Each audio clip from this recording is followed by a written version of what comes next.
Vous avez eu votre premier rendez-vous, ça s'est super bien passé. Et qu'est-ce qui se passe après? Qu'est-ce qui se passe avant le second rendez-vous? L'entre-rendez-vous, l'entre-date. Je suis Cindy, bienvenue sur la chaîne et sur le site internet où vous avez les articles en détail, evol-love.com. Sur ce, si vous avez passé un super rendez-vous, vous avez senti une vibration, une connexion, et que vous vous quittez sur une très belle note, avec plein d'émotions ressenties lors de ce premier rendez-vous, comment ça se passe après? L'entre-rendez-vous.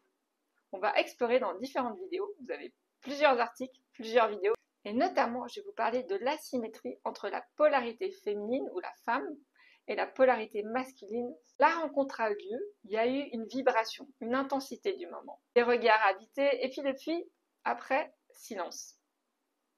Un message poli, court, ou pas de message du tout, et l'attente, le silence. Côté féminin, c'est souvent une montée en tension. Côté masculin, c'est une pause. Sans drame, sans arrière-pensée. Juste une pause.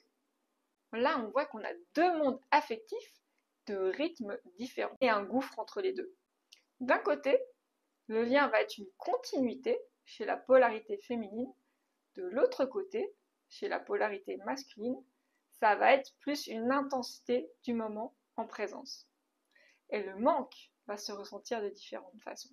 Le désir va se ressentir de différentes façons. C'est ce qu'on va voir au travers de ces vidéos. Le point numéro 1, l'absence pour elle, donc la polarité féminine, devient un lieu habité. Quand la polarité féminine ressent la connexion, elle va la vivre intensément aussi dans ces moments de silence, entre ces deux rendez-vous. Elle habite l'absence, le silence. Le masculin aura plutôt tendance, lui, à l'oublier. En fait, la polarité féminine, elle va vivre le lien dans sa continuité, sans arrêter. L'empreinte qui aura été créée émotionnellement à l'intérieur de son cerveau émotionnel lors du premier rendez-vous va continuer, va perdurer dans le temps. Et là, je vous fais de façon très schématique le fonctionnement du cerveau féminin. Vous avez des femmes, en général, un cerveau qui est plutôt conçu pour être multifonction. C'est-à-dire qu'on va avoir différentes strates qui vont fonctionner de façon sous-jacente, avec différents slots, comme ça, qui vont s'empiler les uns sur les autres, mais qui vont fonctionner de façon continue.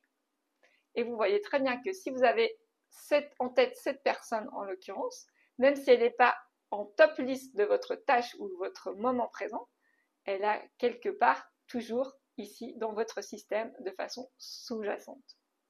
Donc vous n'oubliez pas, vous le mettez en arrière-plan, mais il est toujours intégré dans votre système de pensée, que vous le vouliez ou non. C'est dans les polarités plutôt féminines. Elle va rejouer les scènes, elle va ressentir les émotions, elle va se projeter aussi plus facilement. Bref, elle va avoir cette imagination pendant ces silences, pendant cette absence, entre ces deux rendez-vous, elle va créer du rêve, de la projection, du fantasme. Elle va habiter le lien entre les deux rendez-vous. Parce qu'il y aura un élan et une promesse lors de ce premier contact, elle va habiter le lien de façon continue par la suite. Donc ce lien, cette connexion, même si elle est suspendue entre les deux rendez-vous, elle est habitée par la polarité féminine. Le corps l'a enregistré, le cœur il s'est connecté. Et une fois que le cœur s'est connecté à l'autre, c'est difficile de se dire qu'on le déconnecte. Surtout si on est dans l'attente d'un signal de la part de l'autre, d'un message, d'un appel, d'une deuxième rencontre. Elle a besoin de savoir si l'autre réellement a les mêmes ressentis.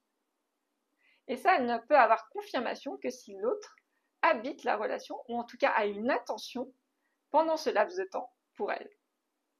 Et ce qui nous amène finalement au comportement et au ressenti de l'autre en face, la polarité masculine. Petit 2, l'absence pour lui n'efface rien, elle s'efface d'elle-même. Qu'est-ce que ça signifie? La polarité masculine, c'est pas qu'il pense moins à l'autre, c'est qu'il pense différemment.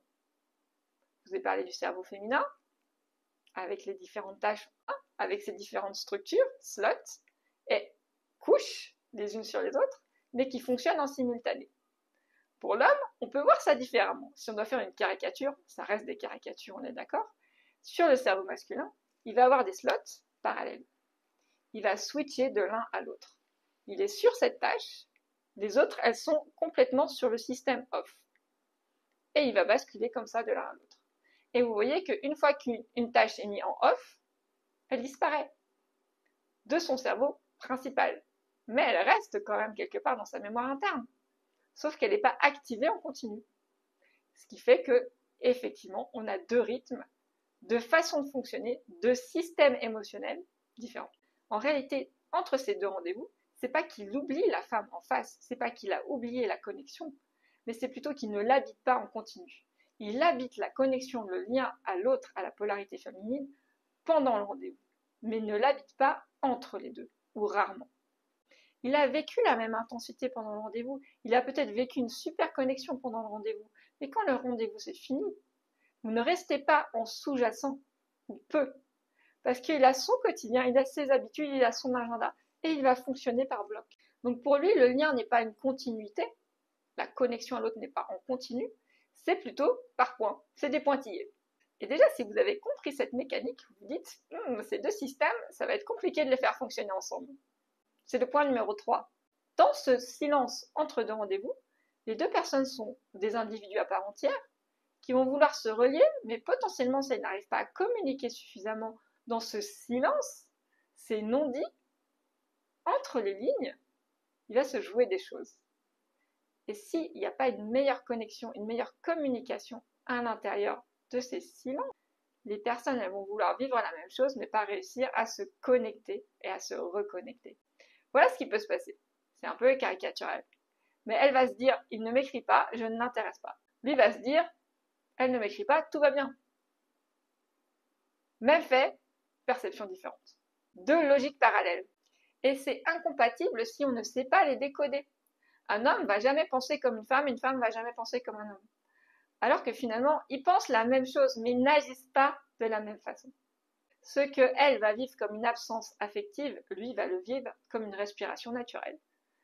Il va se dire qu'elle switch aussi pareil de l'un à l'autre, et que quand ils vont se revoir, ce sera comme au premier rendez-vous, ce sera aussi fort, aussi intense. En réalité, elle aura vécu entre-temps. Elle aura ressenti les choses, elle aura douté, elle se sera peut-être angoissée, elle aura peut-être vu quelqu'un d'autre. Elle aura vécu entre, différemment. Parce que plus elle va attendre un geste, une attention de l'autre, plus elle va douter aussi. Est-ce que ce lien, elle l'a senti? Est-ce qu'il y a vraiment une connexion? Est-ce qu'il y avait vraiment quelque chose qui vibrait? Ou est-ce que la personne, si elle ne lui répond pas, si elle ne lui parle pas, si elle n'entretient pas quelque chose entre les deux rendez-vous, est-ce que la connexion, elle est réelle? Parce qu'elle la vit de façon réelle, elle la vit en continu. Mais l'autre en face, s'il ne la vit pas en continu, peut-être qu'il ne l'a pas vécu du tout.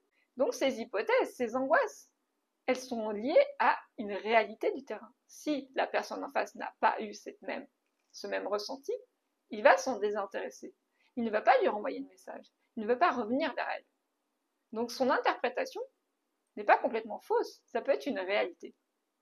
Et c'est aussi un système de protection de se dire peut-être que je me trompe sur mon ressenti et sur le ressenti que je projette chez l'autre. Donc si pendant cette phase entre les deux rendez-vous, il n'y a pas eu, on va dire, une phase d'action ou d'interaction suffisante, il va peut-être y avoir un deuxième rendez-vous. Mais les postures ne seront pas les mêmes. Et du coup, ça peut générer des incompréhensions. Elle va revenir peut-être anxieuse, doutant du lien ressenti ou de la connexion qu'elle a ressentie.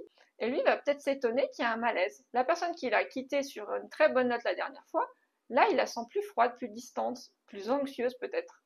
Et il ne sait pas pourquoi. Les deux vont s'abîmer dans une sorte de malentendu, de silence, de non-dit, qui n'ont pas vécu de la même façon.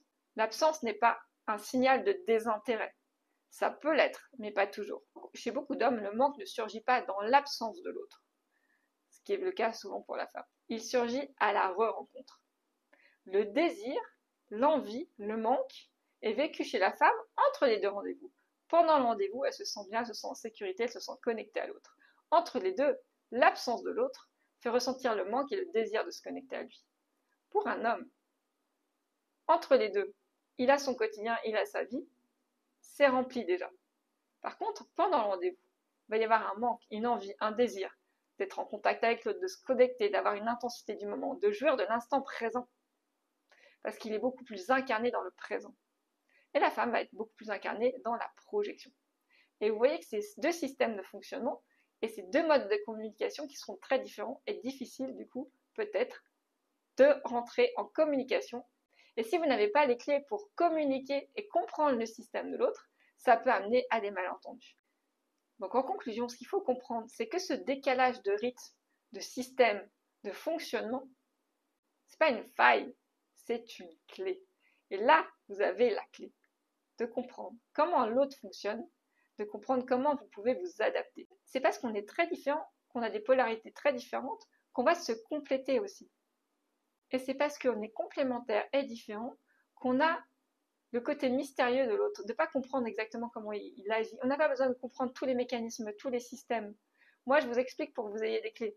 Vous n'avez pas besoin de tout comprendre, juste de ressentir. Ressentez que la personne en face, elle n'est pas dans le même système que vous, elle n'est pas dans le même tempo que vous. Et vous pourrez vous adapter en fonction, sans avoir à tout décoder. Parce que la magie de l'instant, il faut la vivre, l'expérimenter, pas la comprendre. Je suis Cindy. Si vous voulez trouver votre partenaire, celui qui vous correspond vraiment, on se retrouve. Je vous souhaite une très belle journée, de très belles amours, de belles rencontres aussi. À bientôt. Ciao.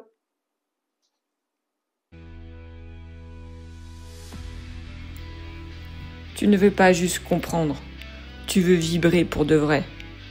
Provoque le déclic, parce qu'il est urgent de vivre